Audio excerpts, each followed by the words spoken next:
Bonjour à tous, bienvenue sur ma chaîne. Aujourd'hui, je vais vous présenter une recette de pain brioché salé, mais vous pouvez très bien la faire en version sucrée. C'est super moelleux avec une mie super filante. Là, je vous montre vite fait à quoi ça va ressembler. Et on va faire cela avec une technique super simple, avec une seule pâte en une seule fois. Et vous allez avoir un résultat extrêmement moelleux, super bon et super simple à faire.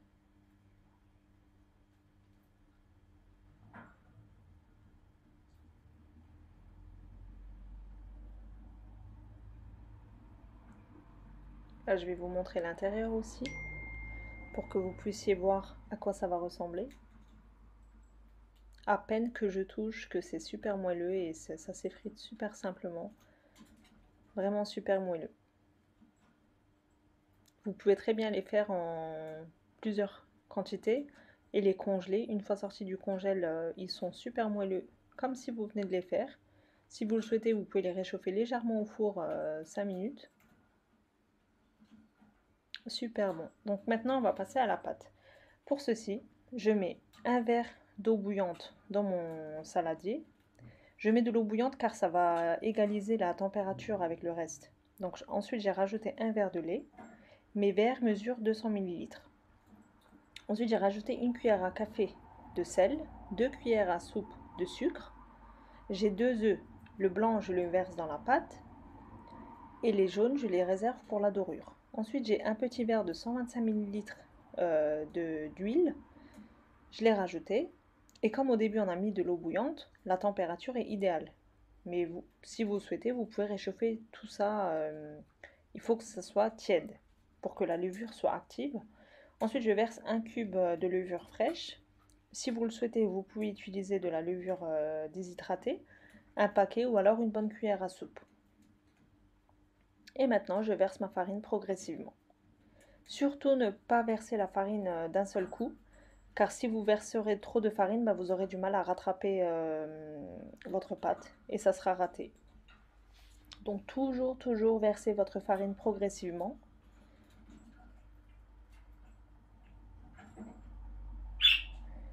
Surtout vers la fin, quand vous voyez que la pâte commence à se ramasser, rajoutez 1 à 2 cuillères à chaque fois de farine. Surtout pas beaucoup. Et vous pétrissez bien. Là, moi, je l'ai fait à la main, mais vous pouvez très bien faire avec un robot. Ça sera même plus simple. Là, je l'ai bien pétri au moins 5 minutes. C'est une pâte assez molle, souple, élastique, qui colle légèrement au doigt. C'est ce qu'il faut.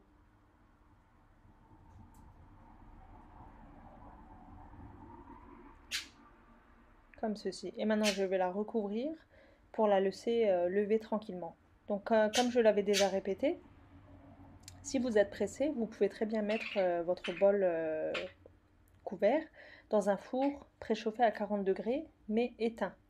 Ça va accélérer la levée. Et de mon paquet de farine, il me reste le fond, c'est-à-dire un verre. Donc j'ai pas utilisé la totalité des 1 kg. Voilà, ma pâte a bien levé, comme vous le voyez. Je vais la dégazer légèrement, mais à ce stade, on n'utilise plus de farine. On utilise de l'huile. Donc vous badigeonnez bien vos doigts, ainsi que votre plan de travail ou votre table, pour pas que ça colle. Donc au début, j'ai dégazé ma pâte. Je huile ma table pour pas que la pâte colle. Et je la verse. Et directement, avec mes doigts, je l'étale en grands carrés. Vu que c'est une pâte très souple, elle se travaille super simplement. Donc n'hésitez pas à reproduire cette recette, vous allez être vous-même choqué par la facilité et le résultat que vous allez avoir. Voilà, donc on les tire comme on peut. Vous le voyez, c'est une pâte très souple. Donc j'ai fait un grand carré comme ceci. C'est pas très fin, hein, comme vous le voyez, il y a encore de l'épaisseur. Là, à ce stade, j'utilise la moitié du paquet de beurre, c'est-à-dire 125 grammes, mais il faut qu'il soit mou. À température ambiante, il faut que vous puissiez l'étaler au doigt. Surtout pas du beurre fondu car vous n'aurez pas le même résultat. Et là, je viens écraser mon beurre sur toute la surface, grossièrement, pas forcément avec délicatesse ou quoi, hein. Donc, le but étant de badigeonner de beurre toute la surface. Voilà, comme ceci. Et maintenant, on va procéder au pliage. Donc, regardez bien les étapes, c'est tout simple, mais c'est une petite technique en fait. Donc là, je rabats au milieu, un côté, j'égalise bien les bords aussi. Je remets un petit peu de beurre sur la surface. Je l'étale grossièrement car l'autre côté que je vais fermer, elle a déjà du beurre. C'est grâce au beurre qu'on va obtenir des multicouches de pâte en fait, on va dire ça comme ça. On va obtenir le feuilletage. Là, j'ai refermé l'autre côté. Je l'étire légèrement. Et comme vous voyez, il y a des bulles. Ça, c'est signe que votre pâte est réussie. Je l'étale en longueur aussi. Je remets de nouveau du beurre.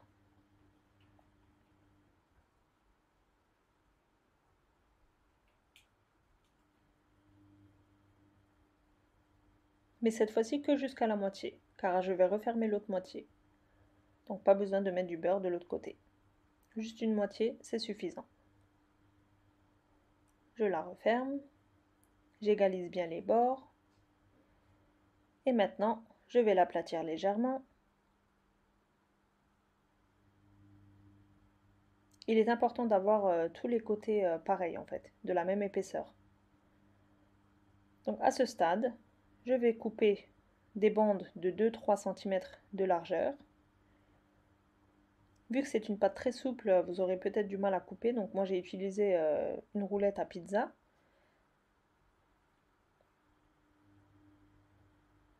Ne les coupez pas trop fins ni trop épais, donc comme je disais, comme sur la vidéo, 2-3 cm c'est suffisant. Et là, on va procéder au pliage. On les plie en deux et on va les rouler sur elles-mêmes, comme ceci.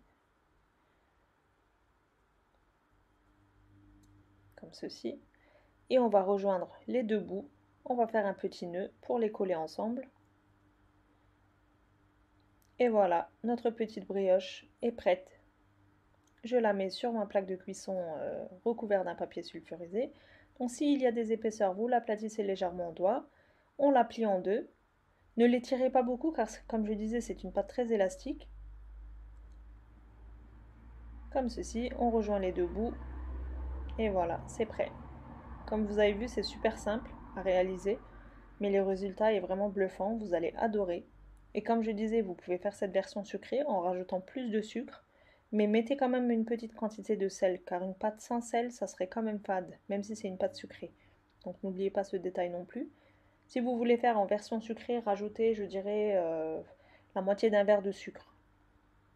Un minimum. Après, tout dépend de comment vous aimez la version sucrée, quoi. Plus ou moins, c'est à vous de doser le sucre.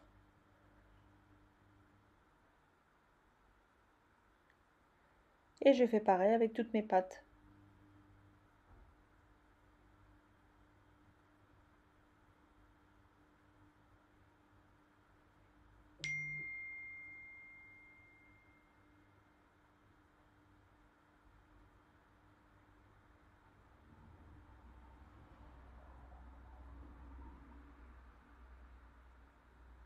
Comme vous le voyez, on voit déjà le feuilletage qu'il y a entre les couches.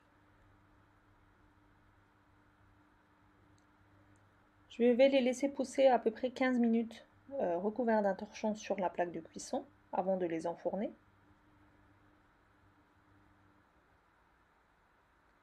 Après avoir reposé 15 minutes, on va les badigeonner de jaune d'œuf.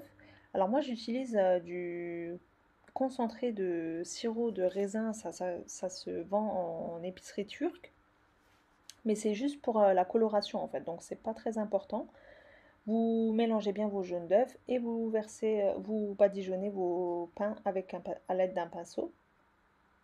Comme je disais, le sirop, si vous ne le trouvez pas, c'est vraiment facultatif, c'est vraiment pas obligé. Même avec le jaune d'œuf, vous aurez un résultat excellent. Et sur une petite partie, je verse des graines de pavot.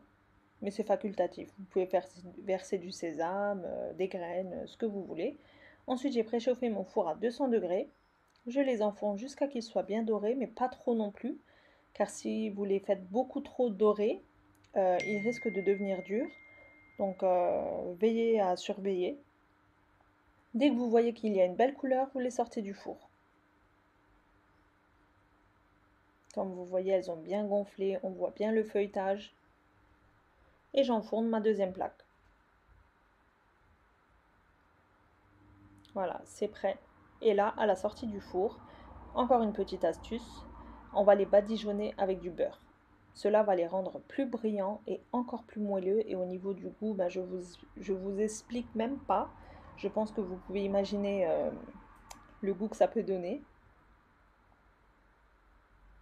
Donc comme je le disais, n'hésitez pas à reproduire cette recette chez vous aussi. Je suis sûre que vous allez l'adorer. J'espère que cette vidéo vous aura plu. Je vous laisse avec la suite de la vidéo pour vous montrer le résultat final. Comme je le disais, vous pouvez très bien les congeler une fois refroidis. Vous les mettez dans un sachet de congélation et quand vous les sortez, vous les passez 5 minutes au four et ils seront excellents.